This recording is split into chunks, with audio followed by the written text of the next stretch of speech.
E aí, vai ter golpe? Absolutamente ninguém sensato na ciência política está acreditando na possibilidade de fato, a gente ter um golpe de Estado do Brasil. No geral, a gente tem dois grandes grupos na opinião pública. Um grupo de mercadores do caos, de pessoas alarmistas, que tem falado em golpe desde, sei lá, 2016. Do outro lado, a gente tem também pessoas que estão dizendo que está tudo bem, as instituições estão funcionando normalmente, está tudo certo, as nossas instituições são robustas, está tudo dentro da normalidade.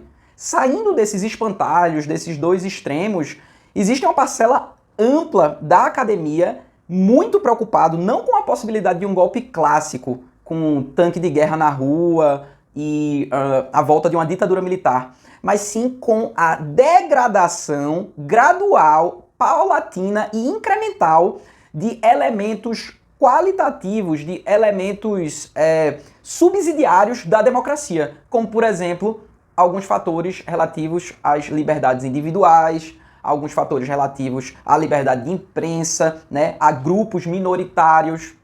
Então, o que é que a gente teme, de fato? A gente teme que o Brasil passe a ser uma semidemocracia, uma democracia de tutela, uma democracia onde você tem eleições, onde você tem um método de competição entre elites, mas na prática você não teria outros fatores substantivos também importantes numa ordem democrática, como, por exemplo, o fato de as forças coercitivas serem submissas às autoridades civis, como acontece em todas as democracias consolidadas do mundo.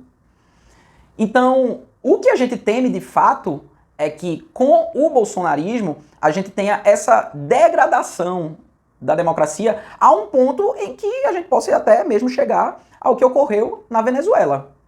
Claro, a Venezuela não tem a sociedade civil forte que o Brasil tem, não tem a tradição institucional, a tradição até mesmo democrática, né? Eles padecem de um problema de maldição dos recursos, é outro contexto.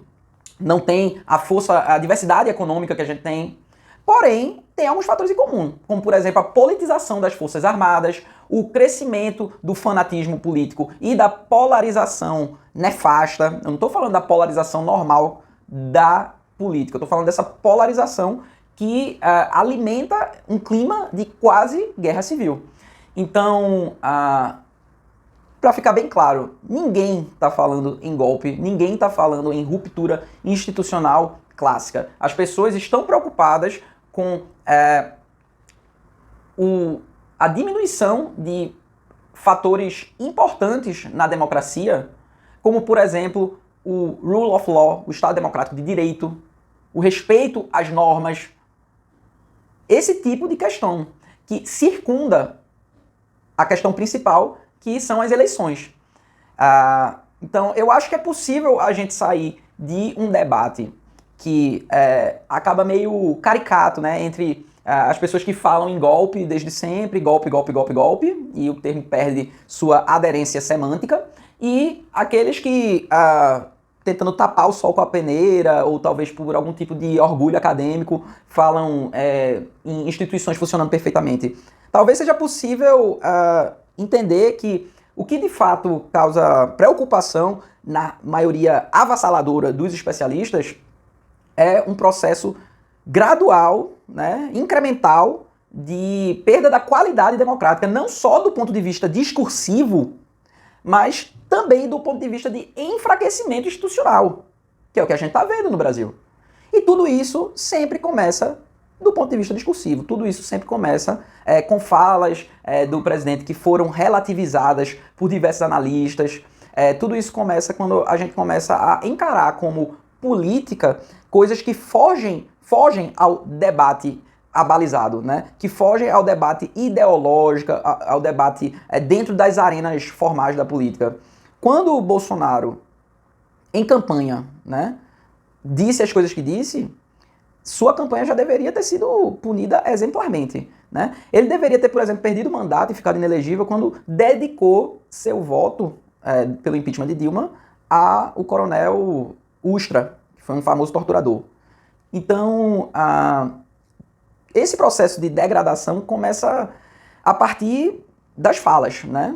Muitas vezes falas que a gente vê no parlamento, que é um termo que vem exatamente de fala, né, de parlar, falar, nos discursos e nesse processo de legitimar certas falas, né, como as falas de Eduardo Bolsonaro falando de fechar o STF e coisas do tipo. E hoje em dia a gente tem, no desembocar disso tudo, todo esse processo estarrecedor de terrorismo doméstico, né, que a gente está vivendo. Então, não é questão de alarmismo, nem de pensar em termos de catástrofe, mas sim de pensar numa degradação do ambiente político que leve a um ponto de não retorno.